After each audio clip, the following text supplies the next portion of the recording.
นะครับก็สวัสดีทุกคนนะครับที่อยู่ในห้องโซฮอตนะวันนี้จะมาสอน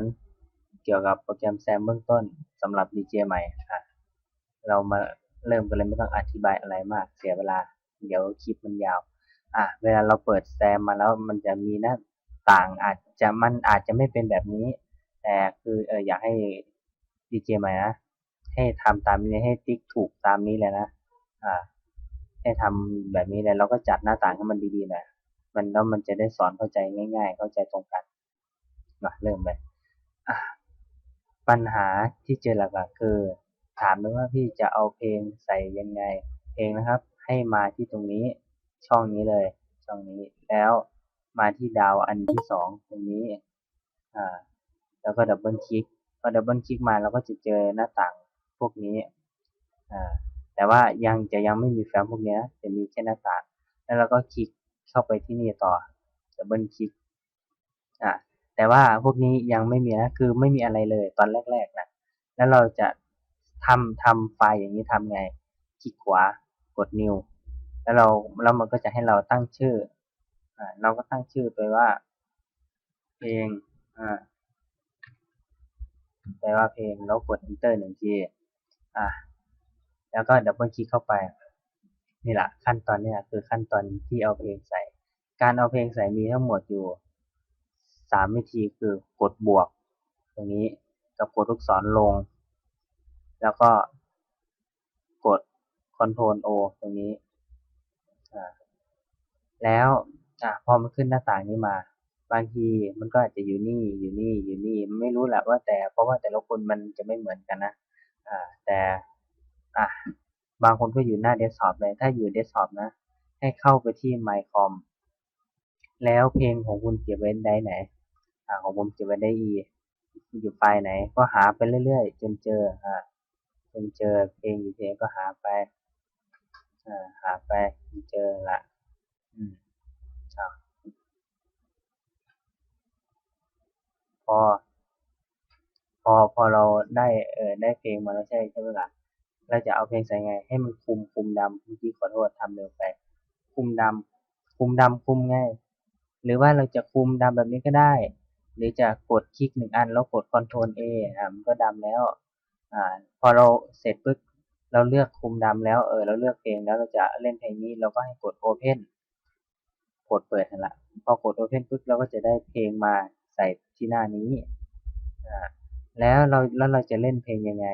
ลากเข้ามาเลยครับมาที่หน้าต่างนี้เลยนี่หน้าต่างนี้แล้วเราจะเล่นเพลงยังไง1ลากเข้าไปใส่2กับกดเล่นตรงนี้พอเราลากไปเพลงก็จะสามารถเล่นได้ก็จะสามารถเล่นเพลงได้แต่คือมันจะมีบางไฟล์เท่านั้นที่ไม่สามารถเล่นได้จะเป็นบางไฟล์จะเป็นบางไฟล์เท่านั้นนะเรื่องเพลงหวังเข้าใจนะเข้าใจตรงกันโอเคเรามาเข้าเรื่องเอฟเฟกต์กันต่อเอฟเฟกต์เราจะเอาเอฟเฟกต์ใส่ยังไงมาที่นี่นะครับนี่ที่นี่เลยกดที่ดาวอันแรกแล้วมาที่แฟ้มตัวนี้เลยนี่เอฟเฟกต์ตามหลังดับเบิลคลิกเข้าไปพอเราคลิกมาแล้วตอนแรกมันยังไม่มีแฟ้มนะทำไงครับเราทำไงคลิกขวา new สร้างเอฟเฟกต์มาแล้วก็เราก็ได้แฟ้มมาได้แฟ้มแล้วเราก็คลิกไปที่แฟ้มที่เราสร้างเมื่อกี้คลิกไปที่แฟ้มจุดๆเนี่ยเราจะเอาเอฟเฟกต์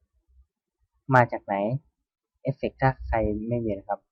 ในกลุ่มโซฮอตเรามีไปโหลดเอาเลยส่วนพาสเวิร์ดเมาที่นี่เดี๋ยวให้เราจะเอาเอฟเฟกต์ใส่ครับทำเหมือนกันครับเหมือนกับการเอาเพลงใส่เมื่อกี้ทำเหมือนกันเลยเอฟเฟกต์อยู่ได้ไหนอยู่ My Com ได้อะไรเข้าไปอยู่ที่ไฟล์อะไรเลือกแล้วก็กด Ctrl อ่า Ctrl A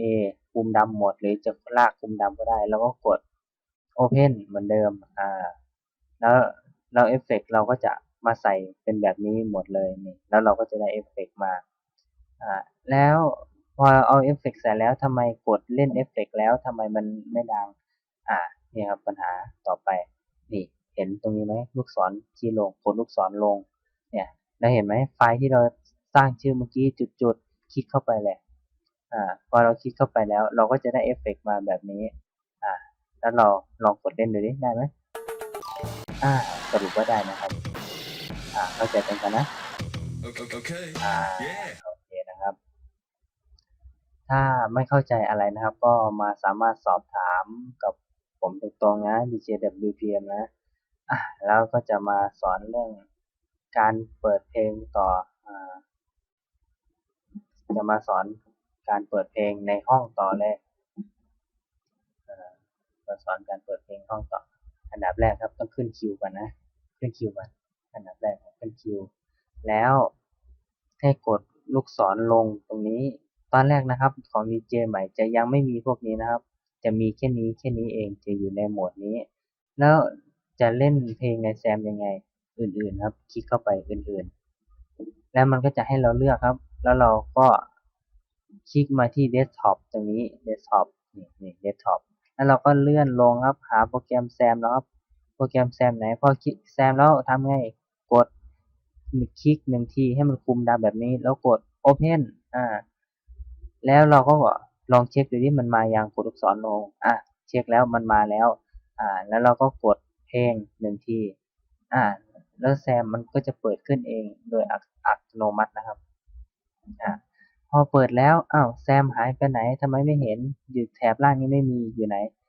มันอยู่ที่นี่ครับมันซ่อนอยู่นี่กดลูกศรขึ้นมันมาอยู่ที่นี่ดับเบิลคลิกมันขึ้นมานะครับพอเราดับเบิลคลิกแล้วเราก็ได้แล้วเราก็เอาเพลงนะครับเพลงที่เราใส่เมื่อกี้อยู่ในไฟล์ตัวนี้นะอยู่ที่นี่เนี่ยตรงนี้เพลงเนี่ยอยู่นี่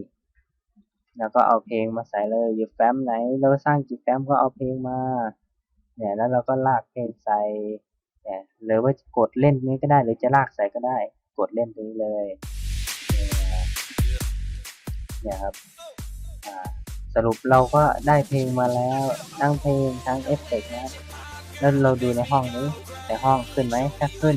โอเคถ้า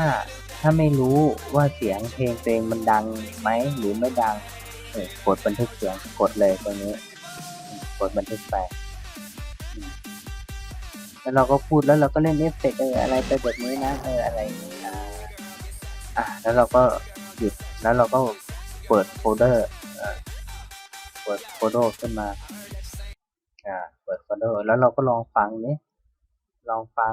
ดูว่าของเรามันเพลงเราดังไหมรอแป๊บนึงดังแจ้งว่าใช้ได้เปิดเพลงได้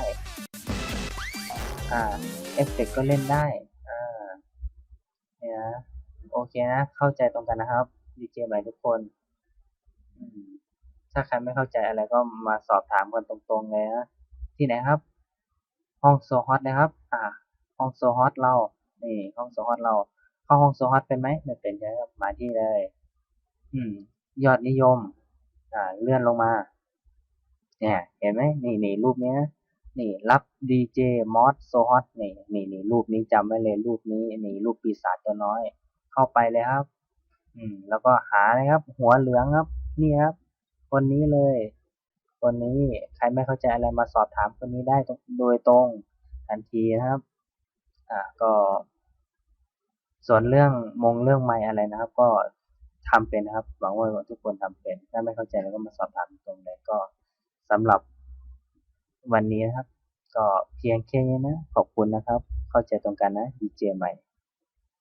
บายครับ